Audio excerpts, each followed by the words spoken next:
real soft place in the earth right under it. On June 16, 1987, Ron Wyatt and a film crew from the United States of America traveled to eastern Turkey at the express invitation of the governor of the Turkish province of Ari.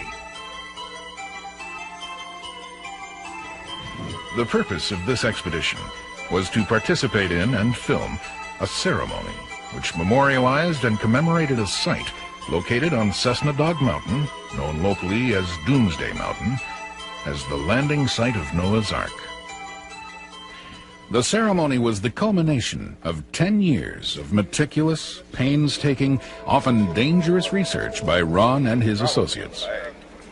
On the historic occasion of June 20th, 1987, the governor of Ari has announced to the world that Turkish archaeological authorities agree with Ron's findings that the area under investigation is indeed the landing site of the legendary Ark. The governor, key military officials, local officials, and police have gathered in preparation for the ceremony. Due to Ron's contributions and efforts, he is made a guest of honor and is asked to actively participate in the dedication of the site. A visitor center is soon to be built, and construction plans are well underway.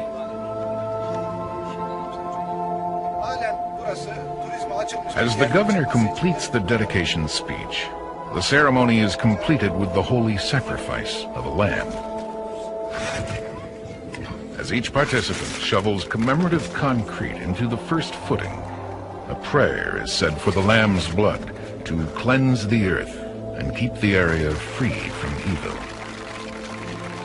The governor has made the area an international park, and all faiths of the world are made welcome to visit and gaze upon what they believe to be the mortal remains of Noah's Ark.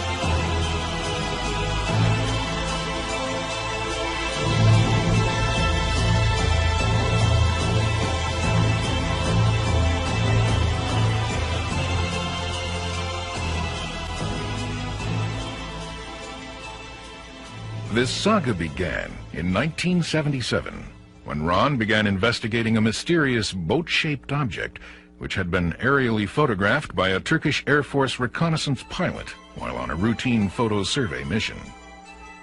The pilot, Lieutenant A. Curtis, took these photographs from an altitude of 10,000 feet, approximately 12 miles from Mount Ararat. They were examined by a Turkish captain assigned to photo interpretation, who spotted the symmetrical boat shape in what appeared at the time to be a lava flow. As a result, a team of Turkish explorers and researchers examined the object and discovered that its dimensions were indeed near those of the Ark as stated in the Bible, most particularly those of the length. In 1960, news of the photos reached the United States and soon caught the attention of a group of scientists and explorers known as the Archaeological Research Foundation. A second expedition to the site was soon formed under the aegis of Turkish military officers in a joint Turkish-American exploratory endeavor.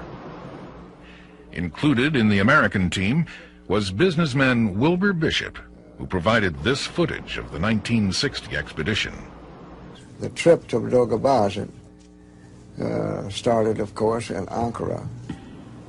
We flew the Turkish airline to Erzurum. From there, I rented a Fiat station wagon, and we went from there to Dogabazit. The Turkish people knew what we were talking about, of course, and we went by our van over to this camp, which is right near the entrance to Persia.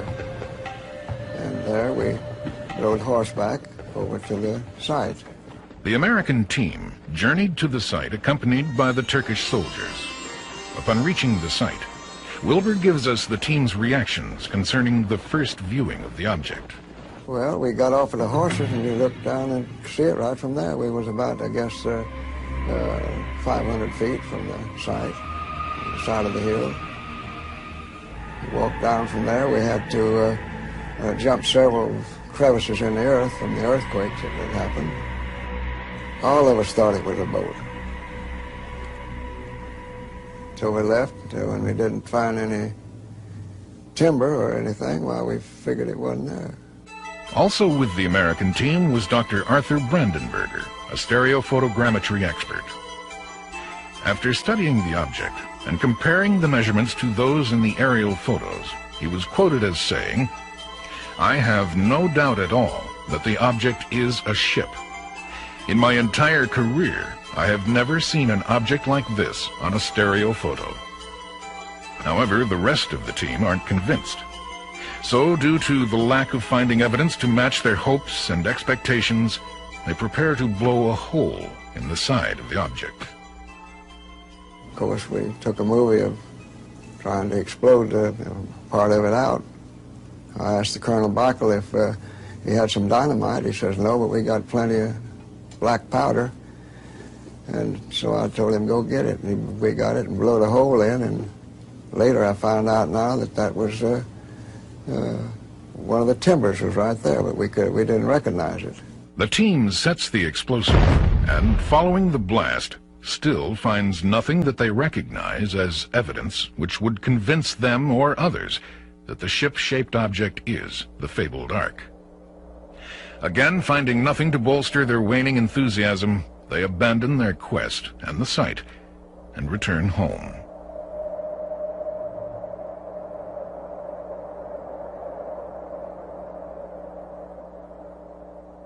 On September 5th, 1960, Life magazine reported briefly the results of the expedition, after which interest in the object generated by the quest wanes, and it slips into obscurity, to be forgotten and written off as one of nature's freaks, until the 1977 examinations by Ron Wyatt began. Ron is a nurse anesthetist and currently practices at Memorial Hospital of Nashville, Tennessee. He had become intrigued by the object when the Life magazine article of 1960 caught his attention. However, Ron had family and career obligations to meet, and had to satisfy his yearning for adventure by studying and reading. He spent countless hours researching and studying the various sciences, particularly geology and archaeology, in preparation for the time when he could break free and begin actual field exploration of the boat-shaped object and the surrounding area. We, at that point in time, began to do a lot of research, background research on the probable landing site of Noah's Ark, and review the existing stories about people that claim to have seen the Ark on the mountain and nearby areas. During his studies, Ron discovers there are over 200 accounts of a universal global flood as made record of by various cultures, assorted myths, legends, and languages. Ron feels this is more than ample evidence for the purpose of supporting a massive universal flood theory. Also, Ron's studies reveal that there have been approximately 30 sightings of the Ark reported as resting on Mount Ararat, but none of the sightings have been documented as fact. In addition to this, many of the reports are contradictory and conflict with one another. The 30 so-called eyewitnesses, and I don't doubt the integrity of these people, there are several stone formations on that mountain that resemble a boat, but no one was ever able to get photographic proof. Also, I found that, say for example, in World War II, the pilots that flew by the mountain and made entries in their flight log that they had seen a boat-shaped formation on the mountain.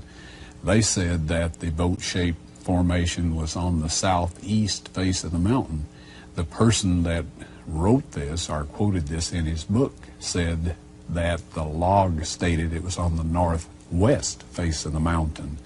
And so I found that some of the reliable data had been misquoted in some of the books in an attempt to convince people that the boat perhaps was in a different site than it really was. And so, given all of this information and the lack of proof, we decided to look elsewhere. The sleeping volcano has been intermittently active throughout thousands of years and is also heavily glaciated.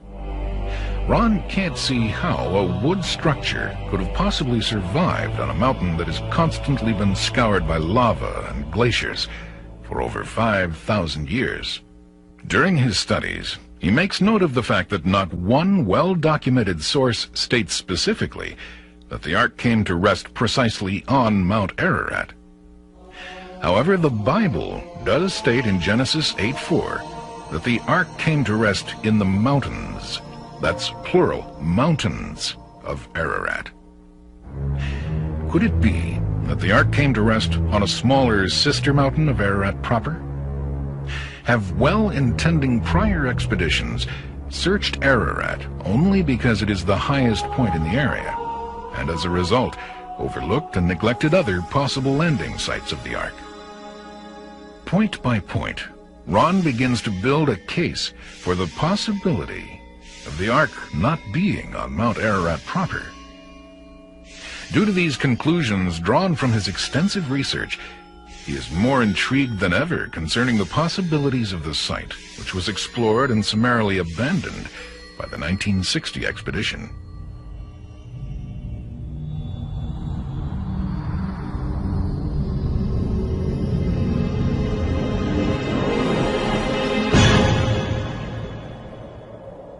At long last, in 1977, after 17 years of waiting, research, and dreaming, Ron has fulfilled his obligations and is able to begin actual field work in eastern Turkey. He hires a Turkish driver and assistant named Dilavar to aid him in his work. Over the years, this man becomes a trusted friend and ally. Upon first arrival and examination, he finds the area to be wild and intimidating in its natural ruggedness and beauty. He remembers wondering how he would ever possibly discover what he was searching for in this vast, lonely region.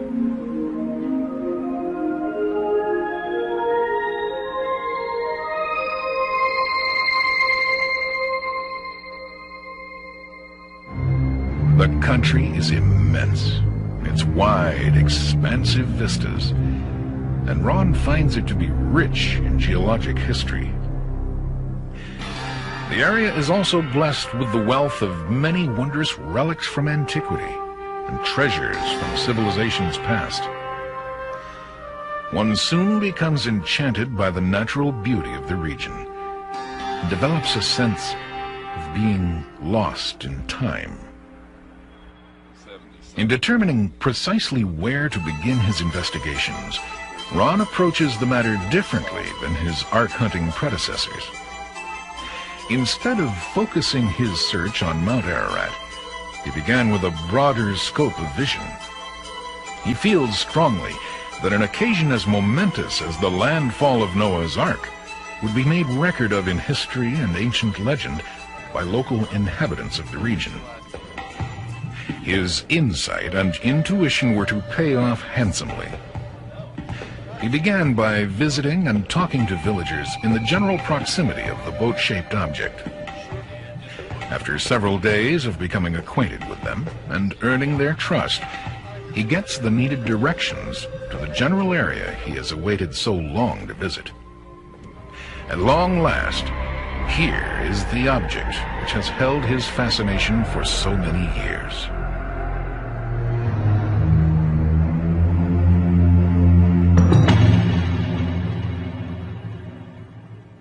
And here we are last, gazing upon the mortal remains of the great boat that Noah and his family rowed to safety. When I arrived at the boat-shaped object, I was amazed at how much it looked like a boat.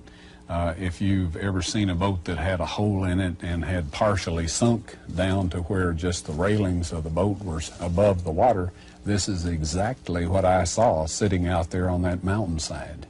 The site is located approximately 15 miles south of Mount Ararat and is known locally as Doomsday Mountain. The elevation is approximately 6,375 feet above sea level.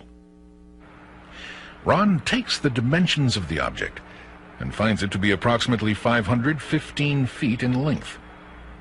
His data corresponds with the original aerial photo survey and ground measurements which were made by both the Turkish and American teams. He finds it to be generally in the same condition as the 1960 expedition had described it.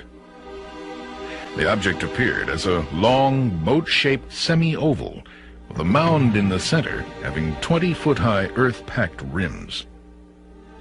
Ron would like to take samples for chemical analysis, but at this point in time has no permits allowing him to do so.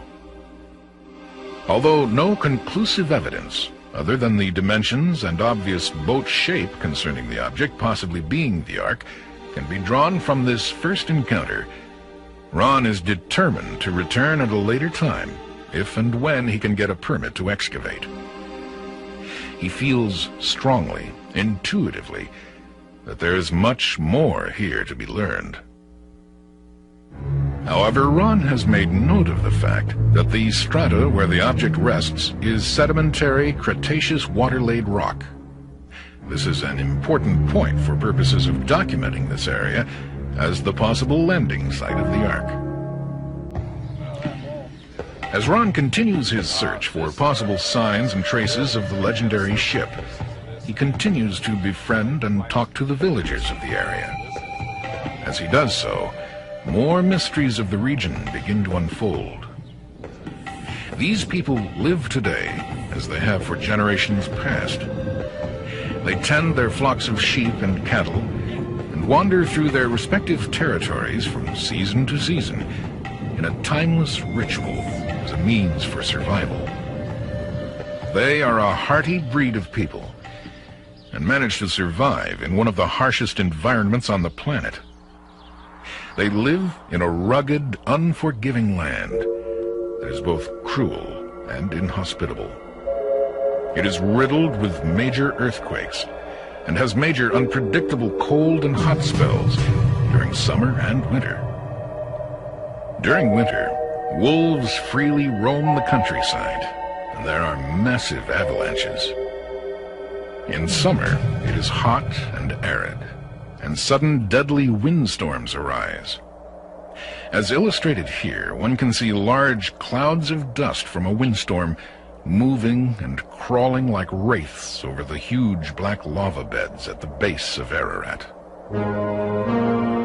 At every location Ron visits, Mount Ararat stands as a sentinel over the land and mysteries she has guarded for thousands of years. The Turkish word for Mount Ararat is Aridav, which translated into English means the mountain of pain. This is an appropriate name, as many climbers have lost their lives on her slopes during adverse conditions. Notwithstanding the dangers normally associated with climbing any mountain, Aridav is a high, lone mountain rising abruptly from the plains of Aras of 3,000 feet to a height of approximately 17,000 feet. Her majestic presence is a constant reminder to Ron that this area may indeed be the cradle of civilization.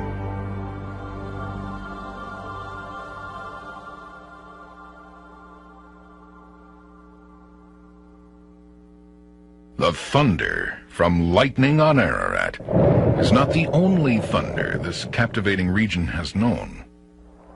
In ancient times, this area was a buffer kingdom between rival empires, and many times throughout the centuries has this land known the thunder of hooves and the clash of steel from fierce rival warriors' weaponry.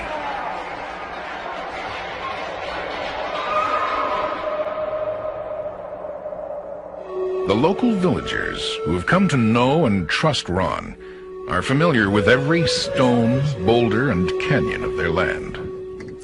Once again, directions they provide him with lead him to a remarkable series of discoveries.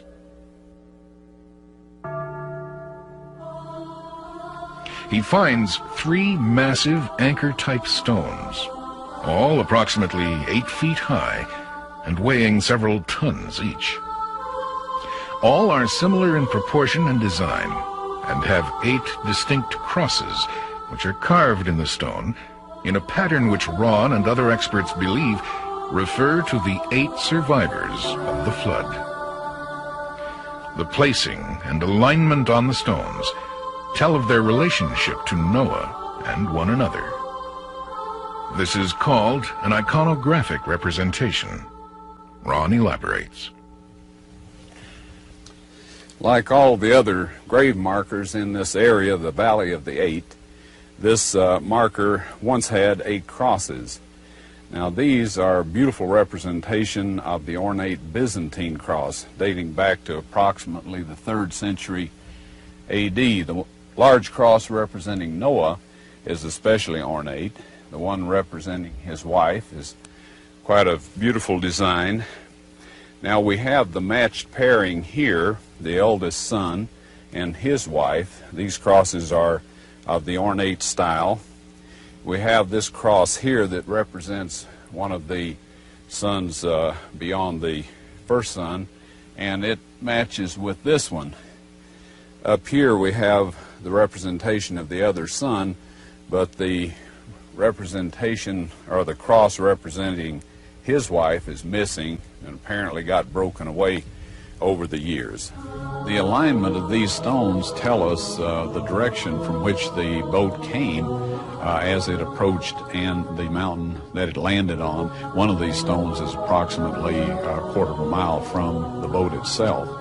Now these stones, or this type anchor stone, is a very familiar object to the students of early navigation. They were used by many of the early civilizations, the Phoenicians in particular, and the shores of the Mediterranean and the floor of the Mediterranean is strewn with these stones.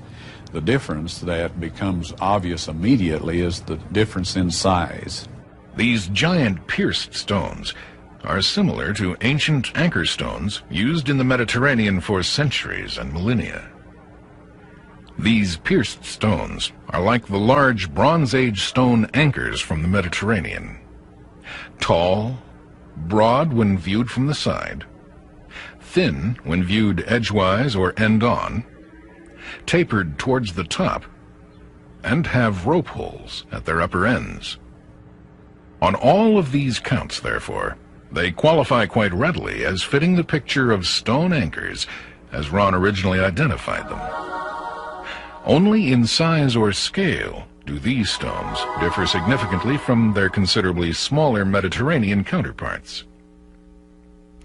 If the size of the stone anchors implies the size of the boat or ship on which they were used, how much more should it be true for these stone anchors weighing several tons to be, by this standard, ark-size stone anchors? As electrifying as these discoveries are for Ron, they're not the only reason for him to believe that this area is the possible landing place of the Ark. Villagers tell Ron that the village in which the standing anchor stone rests is known as the Village of 8. Also, this majestic valley, located a few miles from the village, is known as the Valley or Region of the 8.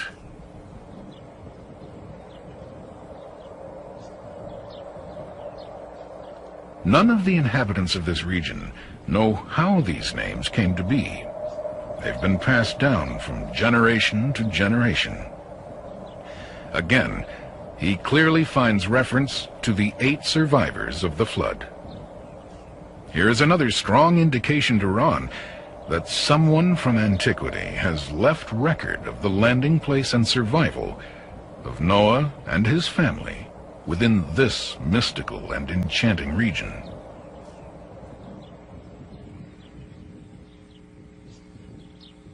Upon Ron's return to the United States, he calls Dr. William Shea of the Biblical Research Institute of Washington, D.C., for help in sorting and analyzing his data. Dr. Shea has also been aware of the 1960 expedition and has for some time been interested in the boat-shaped object as well. He is most pleased to have the opportunity to discuss Ron's findings and to compare notes and thoughts. Dr. Shea holds a doctorate in archaeology and is also an MD.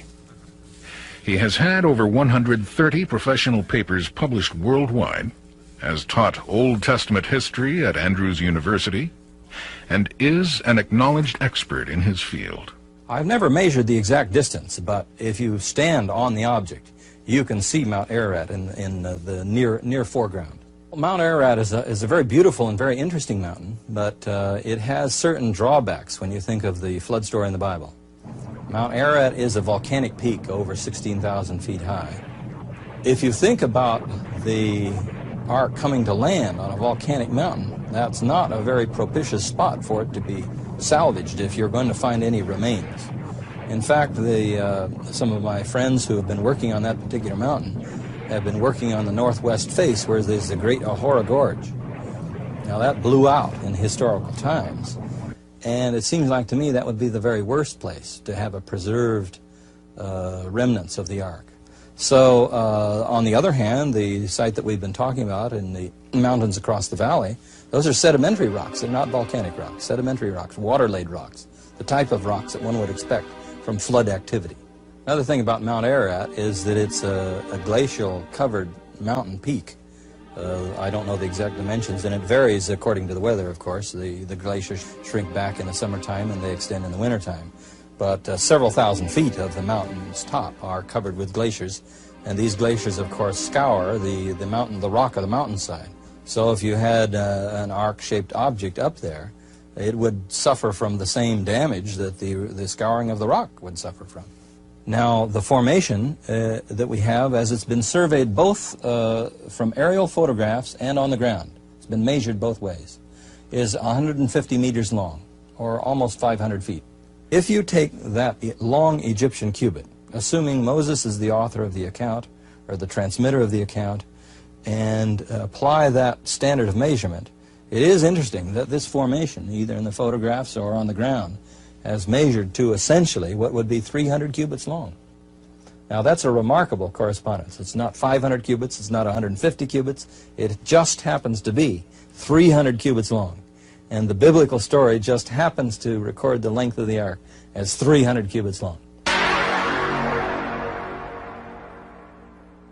On one occasion, Dr. Shea had made a trip to eastern Turkey and had the opportunity to examine some of Ron's discoveries, particularly the massive anchor stones. I've seen 3 of those stones in the field. One is in a village and 2 are out in the fields by the village. The first point that one can make in comparing with anchor stones, and we have many, many anchor stones to compare with. Anchor stones were the common way to anchor ships until iron came in about 1200 BC. Anchor stones are tall in one dimension. They are thin in another direction, and they have a hole at the top. Now, the other aspect of these stones is their iconography.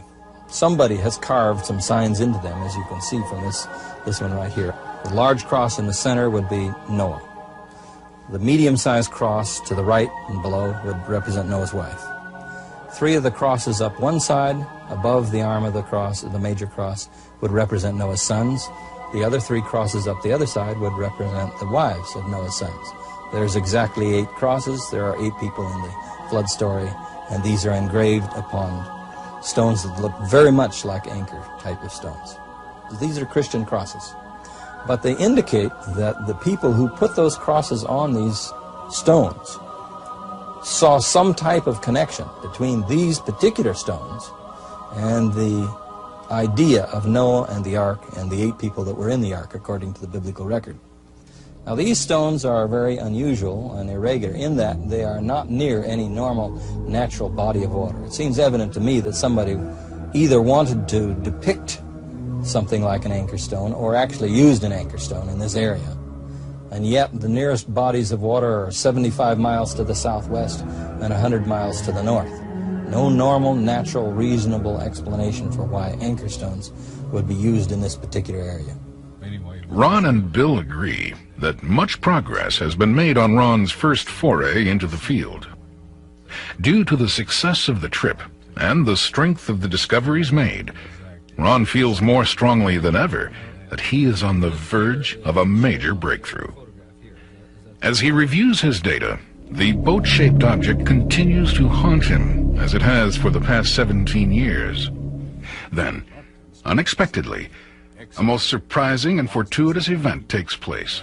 My disappointment at having to wait on a permit for a later date was offset by an earthquake that happened in 1978 that did a much better job of excavating the boat than I could have done in maybe a year or 2 years hard work.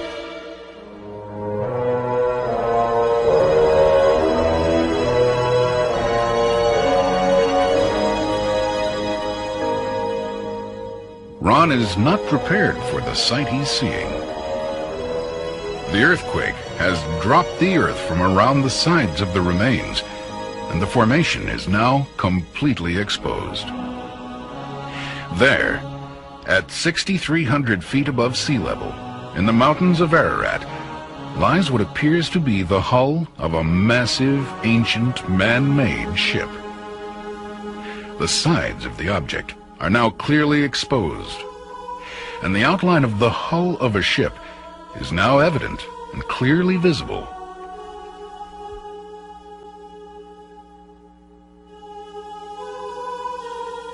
It simply dropped the earth away from the outside of the boat and left the rib timbers and other structures of the boat out there where you could see them.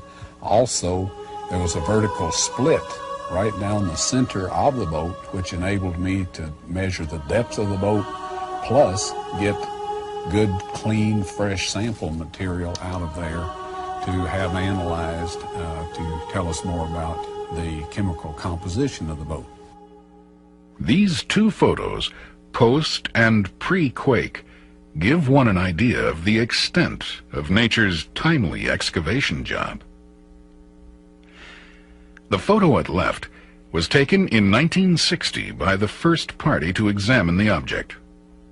The photo at right was taken by Ron in 1979, shortly after the quake. It clearly shows the large quantities of earth which have been displaced from the sides of the object. Again, these 2 photos examine the object both post and pre-quake from yet another angle. In addition to this, the quake has cracked the object down the center, allowing Ron to take fresh samples of material for analysis.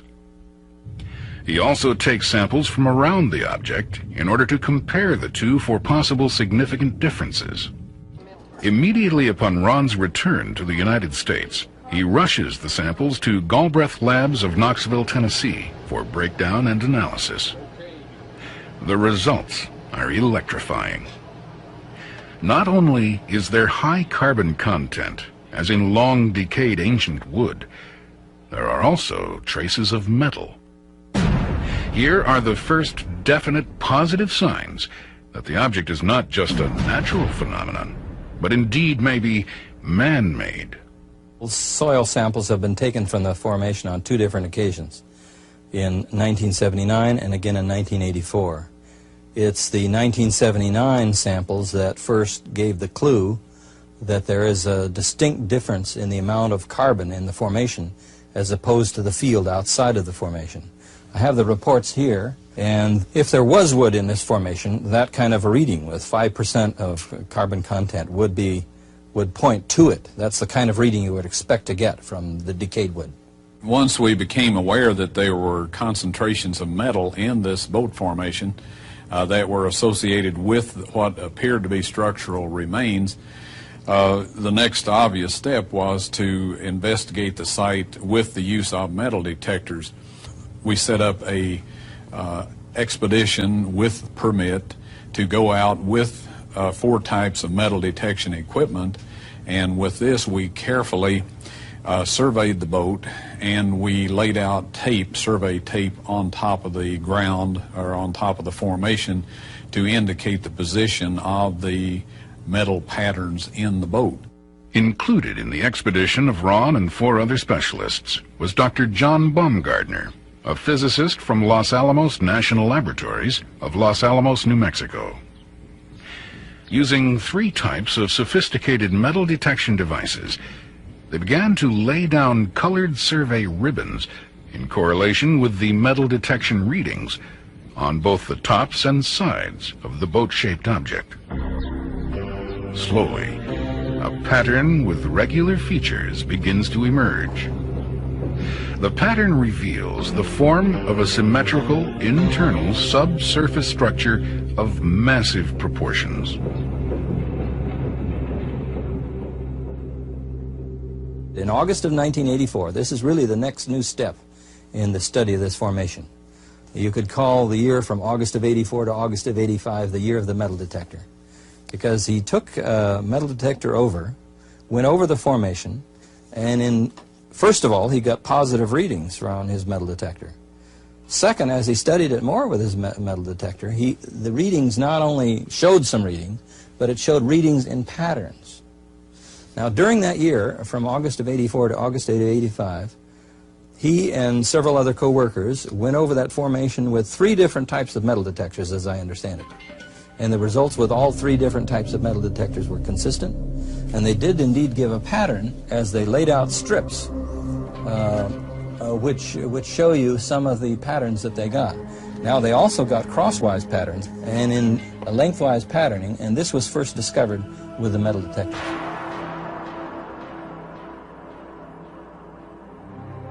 Since the negative and positive to these readings have been obtained using 4 different types of metal detectors, since one of these is species-specific in terms of the type of metal detected, since neither of these methods provides any positive readings for the field around the object, and since these positive readings can be correlated with visually observable features of the formation along the portion of one side of it, considerable confidence can be placed in the accuracy of these readings. Thus, the metallic distribution pattern of this formation, whatever it means, seems reasonably straightforward and clear. Whatever is giving the positive readings on the metal detectors, presumably some type of metal, we're not sure what kind, would have to be patterned in the formation. And the question then is, why is it patterned in the formation? Well, let me just give you a hypothesis, a suggestion. If you had petrified wood in this formation, and the petrification takes place by a process of mineral elements flowing through the wood and depositing in them, then you would expect the trace readings that those minerals would give to follow the pattern of the decayed timbers and the petrified wood petrification process. And so one possibility would be that this is a reflection of the petrification process of an original form, which would underlay this formation as it now stands. When we did this metal detector evaluation of the boat formation, we covered the sides of the boat also, the area that had been left bare when the earth fell away during the earthquake, and the rib timber patterns and the keel or keelson patterns were very obvious there along the sides also. Now, another thing we did with these metal detectors, where we spotted high concentrations, say of iron, for example, we were able to collect a sample of 91% pure iron that showed preferential gradients under microscopic examination. And in our language, that meant that this had been hand-worked. It was a right-angle bracket that we... Although this is an incredible breakthrough, Ron and the team realize that more data is needed before they can draw any conclusions as to whether or not this is a ship. Though exciting and promising, it remains to confirm this pattern with more details and deeply penetrating non-invasive equipment, such as the new subsurface interface radar scanner. Subsurface interface radar is a new high-technology tool which allows examination of objects underground without preliminary digging or excavation. The principle is simple enough. Electromagnetic pulses, or short-wavelength electric energy bursts, are transmitted into the ground. Echoes from these pulses bounce back and are measured by a receiver. The echo time can be translated into readings which are graphically recorded on a continuous roll of paper, such as an electrocardiogram printout. Thus, objects beneath the surface of the ground level may be located and, to some degree, measured. In the summer of 1986, Ron and his team have assembled once again and have received the necessary permits from the Turkish government in order to perform the radar scan. Ron and the crew are poised and ready when once again the unpredictabilities of the region rear their heads and stop Ron and his team short in their tracks. We got back to America, raised the money, and made the arrangements to get a subsurface interface radar system out to eastern Turkey. We had the appropriate permit at this point in time.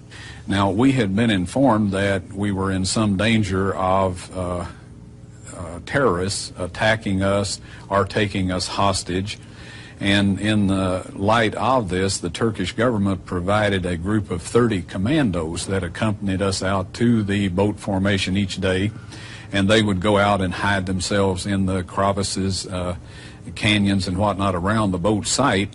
Now, what happened just took a matter of seconds, but to me it seemed like several minutes.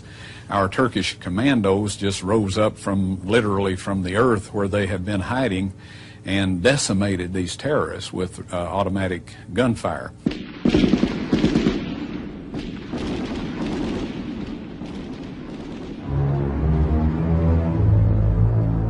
Once again, the thunder of death and violence echo off the walls of Doomsday Mountain. The commandos take their work seriously, and these are the results.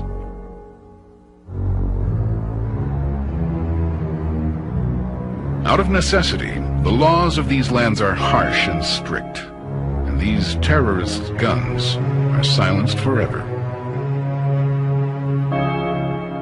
Ron makes the Turkish headlines, but not with the news he'd wanted. No one likes being a part of something like this. This effectively stalled our attempts to do a radar scan on the boat, and of course it was some time after that. Yet again, Ron has been dealt another blow. Every trip is extremely costly, and this one has been particularly so, due to having the radar technicians and support teams involved. It is crushing, after so many years of working and dreaming, to be so near the end of one's quest, only to be halted again so abruptly. As he has had to do on so many occasions, he calls on almost superhuman patience and tolerance, and once again, he waits.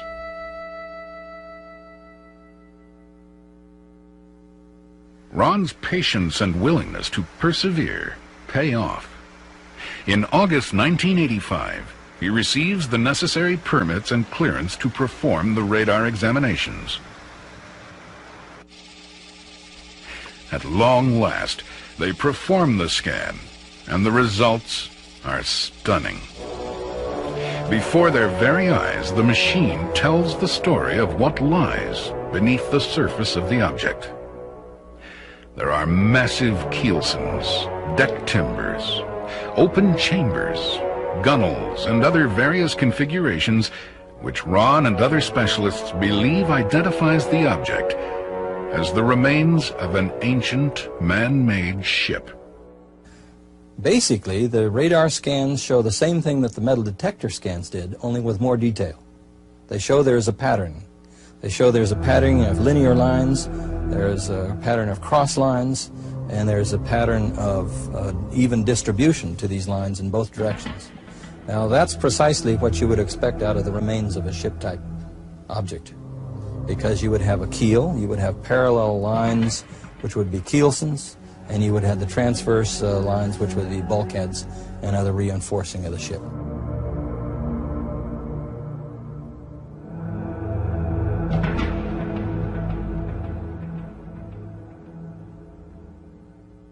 Immediately after the earthquake, it was to measure the depth of the deposit or the remains of the boat along the length of the boat. At the point where the deposit thickened, it was at that point that the upper decks began. And we found that this was a three-tiered or three-decked boat. Now in 1985, 1986, and 87, we were able to measure this laterally also. This data, with the data that we got from the radar scan, allows us to know what the boat looked like and to be able to reproduce a model, scale model of that boat within very close tolerances of what it actually looked like.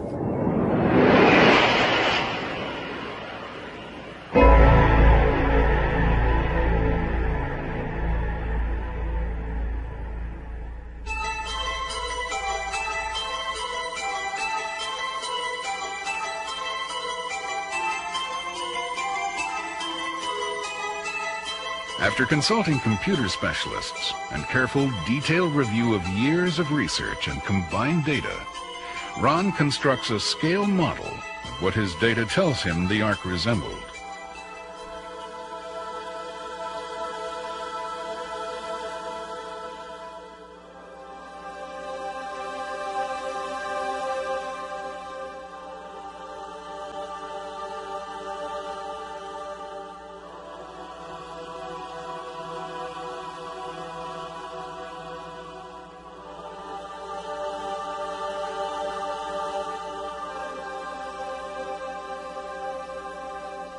This is the best estimate of what Noah's Ark looked like.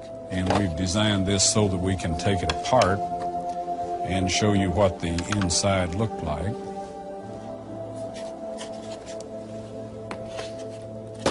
Now the deck portion of the boat shows up very clearly on the radar scans, and we have reproduced that here in the deck portion of the model. We're delighted with the results, and at this point in time, personally, I can look anybody in the eye and say that this boat-shaped formation in eastern Turkey is actually the remains of Noah's Ark.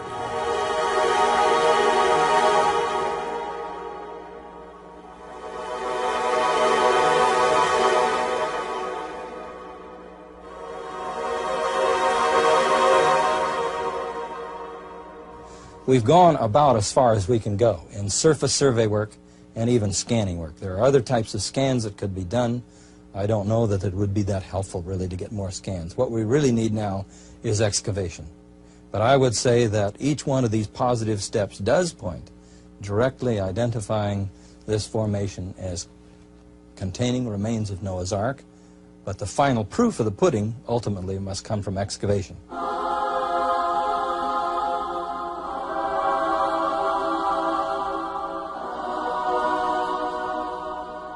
In terms of the importance of the location of Noah's Ark and the identification of it, I would say make three main points.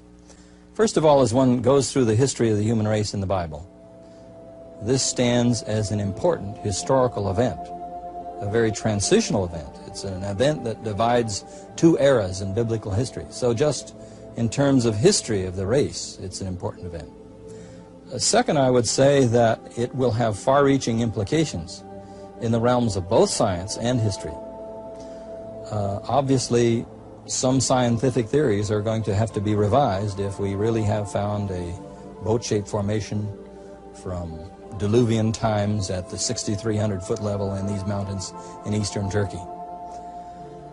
Third, I would say that there is a religious teaching out of it. There's a theology in Genesis 6 to 9, the 3 chapters that cover the flood story, and I would say it reveals 2 sides of the character of God. It reveals the side of character of God as judge, and it reveals the side of the character of God as redeemer. It reveals his character as judge of the antediluvians for the nature of their civilization, yet his redemptive activity is shown in his graciousness and mercy extended to Noah and his family.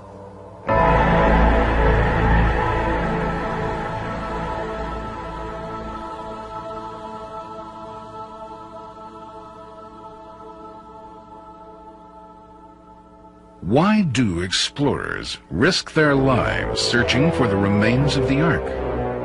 Many have died in the quest. For some, surely the adventure is enough. But for most, there's more. A need, perhaps a hunger, to know more about our human heritage, our basic beginnings. Who are we? Where are we going?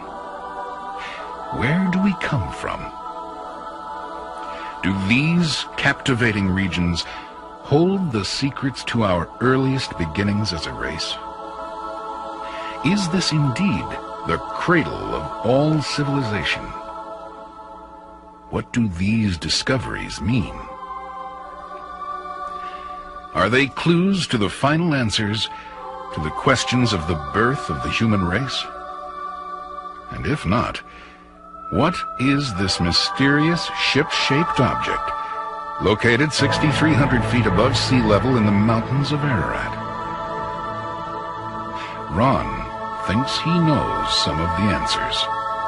He believes it is Noah's Ark found.